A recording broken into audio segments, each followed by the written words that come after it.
Hello student. आज हम quantum number से रिलेटेड कुछ इंपॉर्टेंट क्वेश्चन को डिस्कस करेंगे जो कि कॉम्पिटिटिव लेवल एग्जाम के लिए काफी इंपॉर्टेंट है। इससे पहले हमने पिछली वीडियो के अंदर क्वांटम नंबर्स पढ़े थे उनको एक बारी थोड़ा सा रिवाइज कर लेते हैं। उनमें हमने क्या क्या बेसिक चीजें देखी थी उनका हम इस्तेमाल करेंगे इन क्वेश्चंस के अंदर। तो वहां जैसे आपने पढ़ा था, अगर आपको n की वैल्यू यानी कि प्रिंसिपल क्वांटम नंबर की अगर वैल्यू दे रखी हो तो आप एजिमुथल क्वांटम नंबर की वैल्यू को निकाल सकते हैं। जैसे n की वैल्यू 1 तो l की वैल्यू क्या होता है, एक कम यानी कि 0। n की वैल्यू 2 तो एक कम हो जाएगा यानी कि 0 से लेकर 1 तक। ऐसी आपने पढ़ा था, अगर l की वैल्यू 0 है तो वो s के लिए यूज होता है, 1 का मतलब p है, 2 का मतलब d है, 3 का मतलब f है। इसी तरह से आपने जैसे p क्या है, p के लिए l की वैल्यू क्या होती है 1। अगर 1 होगा तो m की वैल्यू क्या होगी -l टू +l, तो इसीलिए वहां पे -1 से लेकर क्या रहेगा +1 तक की वैल्यू रहेंगी। तो हमेशा ध्यान रखना जो px है उसके लिए जो m की वैल्यू है वो +1 रहेगी, py के लिए m की वैल्यू -1, pz के लिए m की वैल्यू 0 रहेगी। इनको आपने थोड़ा सा याद रखना है, क्लियर। उसके बाद जैसे d ऑर्बिटल 5 ऑर्बिटल होते हैं जिसमें से पहला ऑर्बिटल xy होता है dxy, फिर y के बाद क्या आता है z, तो yz बन गया, फिर z के बाद क्या आता है x, ठीक है नहीं। अगर हम वापस रिवर्स चलें तो zx, ऐसे dx² y² बनता है और dz² बनता है। तो xy के लिए m की वैल्यू -2 याद रखनी है आपने, dyz के लिए m की वैल्यू -1, dzx के लिए m की वैल्यू +1, x² y² के लिए m की वैल्यू +2, dz² के लिए m की वैल्यू 0। इसको थोड़ा सा याद करने का मैं आपको हिंट दे रहा हूं जिससे आपको आसानी से याद होगा। देखो आपने यहाँ पे x की वैल्यू क्या पड़ी 1, y की वैल्यू क्या पड़ी 1, तो dxy के अंदर इन दोनों वैल्यू को जोड़ दो, +1 को मतलब 1 और 1 को जोड़ दो तो 2 आएगा, प्लस माइनस बाद में देखना, ठीक है। अब जो साइन है तो माइनस के ऊपर फोकस करना, तो माइनस का साइन है तो माइनस का साइन लिखना आपने, क्योंकि प्लस माइनस क्या होता है माइनस होता है साइन। लेकिन सिर्फ याद रखने के लिए और कुछ नहीं है, अदरवाइज तो +1 और -1 को जोड़ेंगे तो 0 होता है। हमने केवल 1 1 को जोड़ा तो 2, और प्लस माइनस का साइन प्लस माइनस है तो माइनस लिख दिया, ठीक है, सिर्फ याद रखने के लिए। yz, अब देखो y की वैल्यू क्या है 1, z की वैल्यू क्या है 0, तो 1 और 0 कितना होता है 1, लेकिन साइन किसका माइनस का, तो माइनस लिख दिया, ठीक है। zx, देखो z की वैल्यू कितना 0, x की वैल्यू कितना 1, तो 1 और +0, 1 साइन किसका प्लस, तो प्लस का। यहां थोड़ा ध्यान से देखें, देखो x², देखो x का अगर मैं स्क्वायर करूं तो +1 का स्क्वायर कितना होगा 1 होगा, +1 का स्क्वायर 1। ऐसे फिर y², ये माइनस नहीं है, ध्यान रखना, dx² y² है, dx² -y² नहीं है, ध्यान रखना। तो y का यानी कि -1 का अगर मैं स्क्वायर करूं तो ये भी 1 आएगा, दोनों को जोड़ूंगा तो कितना आएगा +2, तो यहाँ पे +2। और z की वैल्यू 0, इसका स्क्वायर करूं तब भी क्या रहेगा 0 रहेगा। तो इस तरह से आप याद कर सकते हो, ठीक है। अब इनको इंप्लीमेंट करते हैं क्वेश्चंस के अंदर। जैसे कि पहला क्वेश्चन आपके पास दे रखा है एनसीईआरटी का कि एसपीडीएफ का इस्तेमाल करके आपने ये जो आपको क्वांटम नंबर्स दे रखे हैं इनमें ऑर्बिटल बताना है, कौन सा ऑर्बिटल बनेगा, ठीक है। तो जैसे आपके पास दे रखा है n की वैल्यू 1, l की वैल्यू 0, तो देखो अगर n की वैल्यू 1 होगा और l की वैल्यू 0, तो l की वैल्यू 0 के लिए कौन सा आता है s, तो यहां पे क्या आएगा l की वैल्यू 0 के लिए s आएगा, क्लियर। l की वैल्यू 0 के लिए s, और 1 है तो 1s, तो यहां पे 1s ऑर्बिटल आपका पॉसिबल है। यहां पे देखो n की वैल्यू 3, तो 3 को तो एज इट इज लिखो। l की वैल्यू 2, देखो l की वैल्यू 2 के लिए क्या आएगा d, तो यहां पे कौन सा ऑर्बिटल बनेगा आपके पास 3d। ऐसे यहां पे देखो n की वैल्यू 3, तो 3 को एज इट इज लिखो आप। l की वैल्यू 1, l की वैल्यू 1 होगा तो कौन सा है आपके पास p, तो 3p ऑर्बिटल यहां पे आपका आंसर आएगा।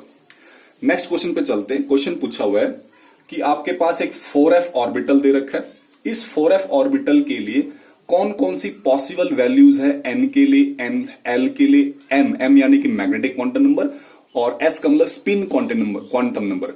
कई बार आपको बुक्स में ये ms भी लिख के दे सकता है और इसको ml भी लिख के दे सकता है, तो एक ही बात है। s का मतलब स्पिन क्वांटम नंबर, m का मतलब magnetic quantum number, azimuthal quantum number और आपके पास प्रिंसिपल क्वांटम नंबर। तो चारों क्वांटम नंबर्स की वैल्यू पूछी है किसके लिए, 4f ऑर्बिटल के लिए। देखो तो आपके पास है 4f, तो जो आपके पास यहाँ पे नंबर लिखा होगा इसका मतलब n की वैल्यू है आपके पास, तो n की वैल्यू आपके पास कितनी आ गई 3, तो n आपको पता लग गया। अच्छा, अगर n की वैल्यू 3 है तो l की वैल्यू क्या हो सकती है बताओ? एक कम होगी। l की वैल्यू क्या होगी? एक कम होगी। सॉरी, यहाँ पे n की वैल्यू 4 आएगा ना, क्योंकि यहाँ पे नंबर कितना लिखा हुआ है 4, तो n की वैल्यू 4, तो l की वैल्यू एक कम, कम का मतलब 3। क्लियर? अच्छा, उसके बाद m की वैल्यू कैसे निकालते हो आप?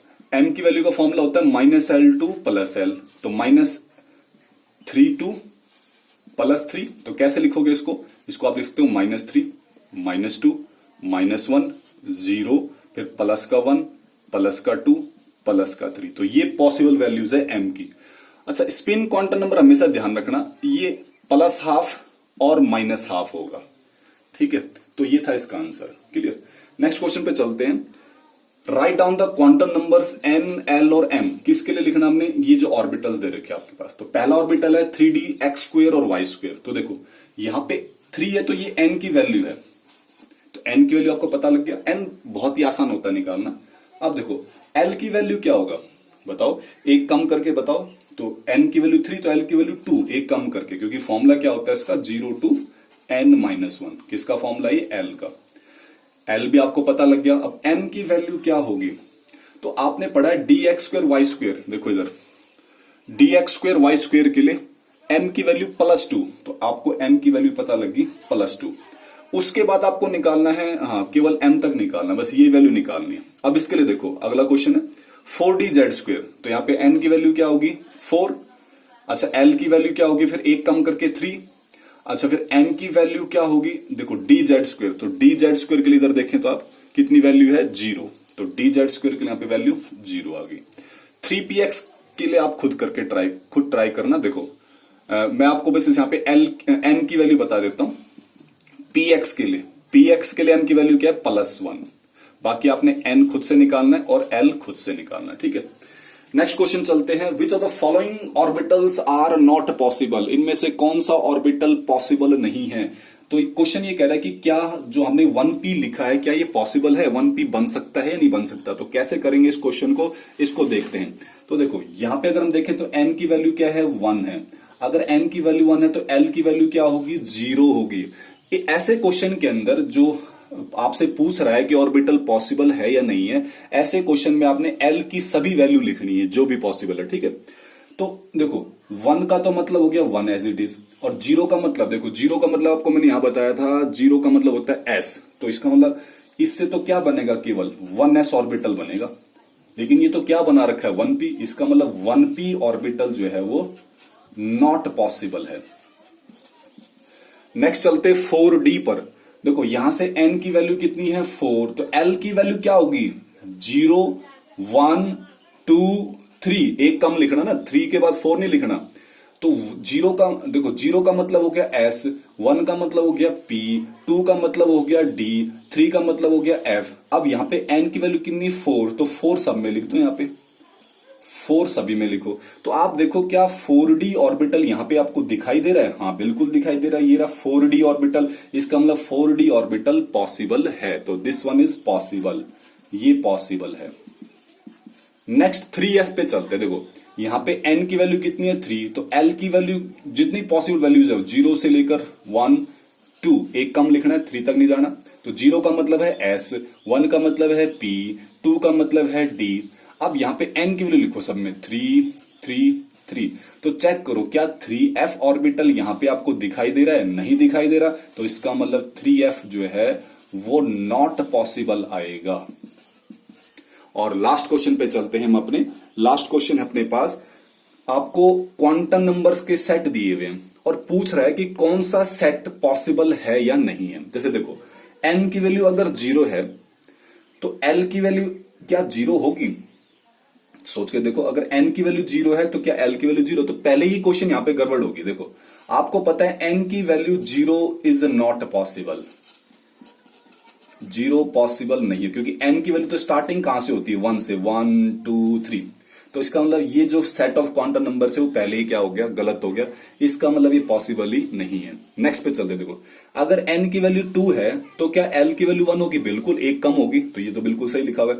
अच्छा, अगर L की वैल्यू 1 है तो क्या M की वैल्यू 0 हो सकती है? तो देखो फॉर्मूला अप्लाई करके देखो, M का आंसर क्या होता है, -L2 + L। तो -L कितना है, 1, तो -1 2 + 1, तो -1 0 + 1, तो M की वैल्यू 0 आ रही है, बिल्कुल आ रही है, तो ये भी ठीक है। अच्छा, S की वैल्यू इसने -½ लिखा हो, तो ठीक है, S या तो +½ होगा या तो -½ तो ये भी ठीक है। इसका मतलब ये वाला क्या है, पॉसिबल है, ये वाला क्या है, पॉसिबल है।